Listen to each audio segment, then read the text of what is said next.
My name is Raquel Andre, and I am an ESL instructor, English as a Second Language, at the CCP, College and Career Pathways.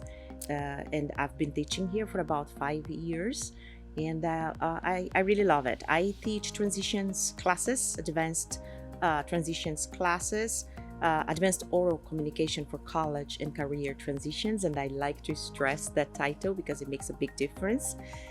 So students can understand the objective of the class, and also advanced pathways. And we created this class quite recently to help students to, when they are a higher intermediate, they decide, well, I just want to learn English, or I do want to transition to college, or I do want to get a better job. And those are the focus and the outcomes that I'm looking to covering in my class. My OER is a series of videos. I interviewed program faculty, and the faculties that I talked to were the ones whose students were mostly interested in their programs, which is medical assistant, phlebotomy, and I also interviewed colleagues that would talk about resources like the library and the work retraining program. So these videos, they were for CCP students. They were very consistent, like about 10 to 12 minutes. And I asked the same questions to all the interviewees. And these videos covered the essential information that students need to learn about the program and requirements, and how long they would take to graduate, about the job market after they graduated. It's just a video, so they decide, well, I'm really interested in this program and I would like to learn more. And I also talked to the teachers about using kind of a language that students could understand, they speak slowly. So it was directed to CCP students. It was very interesting because the topic OER had always been like a kind of mystery to me, and I never thought I could develop an OER. And then a colleague, Dawn Allen, and she said, this that you were doing, because I talked about these videos with her, and then she told me, this could be an OER, why don't you talk to the committee? And because I think you would qualify for the OER. So she was the one who suggested that I would do it. We had an initial meeting with the committee, and there was the what I should follow, where we would host the videos, and they guided me, and they also suggested about courses that I should go online and take.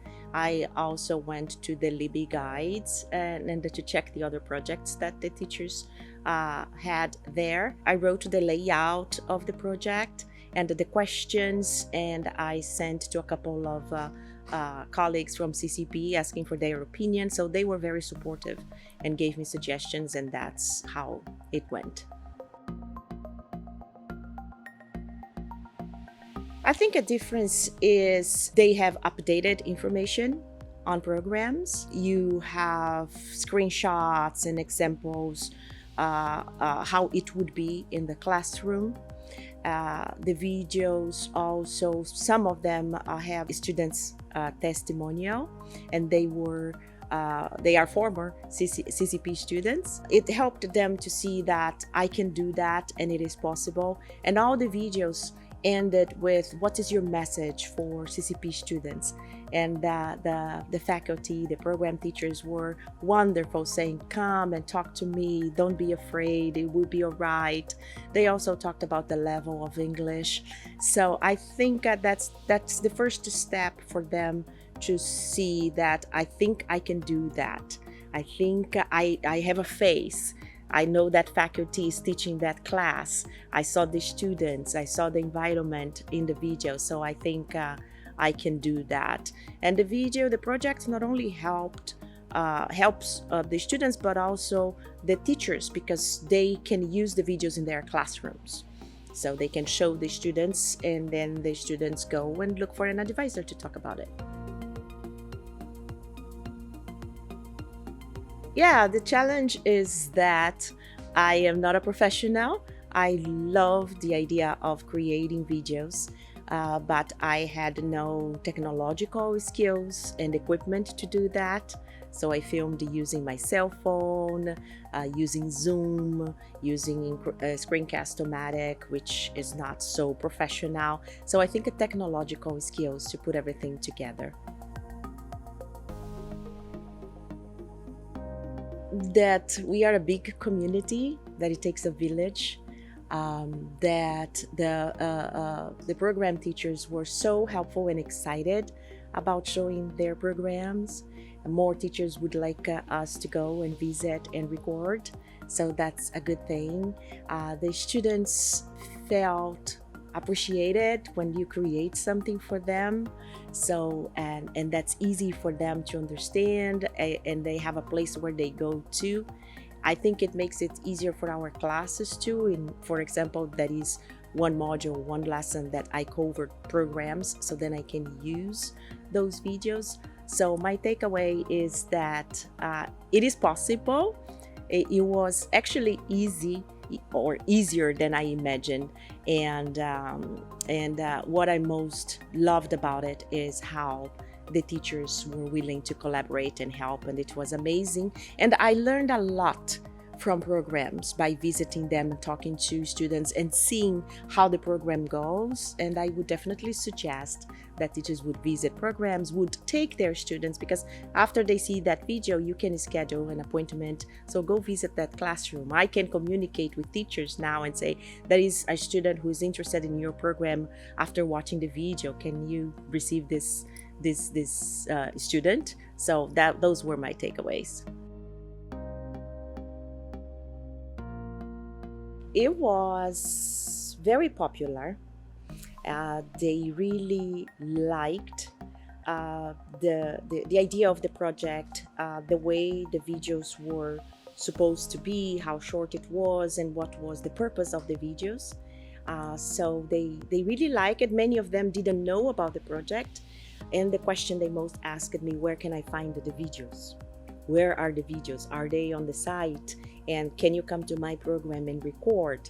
So that was very interesting. So it was a great experience presenting that, and I do want to record more videos for students and visiting the programs, because and finding a place to host the videos, it would be interesting, very important, so everybody goes there and see it. I also interviewed Krista Shaw. First, I hosted the video in the SharePoint, in the intranet, but then she's not able to use or to send these videos out of RTC, so I created a site in Google Sites so she could do that. I think it's also a great resource for partners to learn about the programs in a nutshell. They have information about the programs, and I've heard that the student services, they have been using the videos too. It's a quick, also watch this video. So it was something interesting about it. I think by going to LibGuides to see what has been done, attend any opportunity they have in PDs, professional development, and there are some courses, some Canvas courses that they can take, learn about it. For me, going back to the support, what I really needed support was with the kind of copyright. So understanding the differences of copyright, it's very important too, because you have to have that, the kind of license you're gonna have. So learn about it, don't be afraid about it, talk to colleagues who have done it. And the committee, the OER committee is excellent. So they support you, they are there, whatever you need, whenever you need, you can talk to them, and they're gonna help you. I think that the impact is that the video was created for them, having them in mind, thinking about the language, thinking about it was built after some years of of me facing their questions or answering their questions, because for our students, they don't know what GPA is. They don't know how, their question is how much is it going to be, so it's based on credits. They don't know what credits are and how to count. They don't know about FAFSA, they don't know about WAFSA. So that, I think the video digests that information, and they can work, they can start, they can have an idea. It's not so scary, because when you go to the site and you read about the programs, so you go and you click there, so there is so much information, when to start, it's fall, spring, this is based on certificate, this gives you an AA, this gives you a BA. So I think that information was facilitated in a way that they can understand better, and then we as teachers, we can use that as tool to expand the topic based on the class, because each quarter is different, what the student, their level of knowledge is. So based on that, that's the beginning, and then teachers can work on that.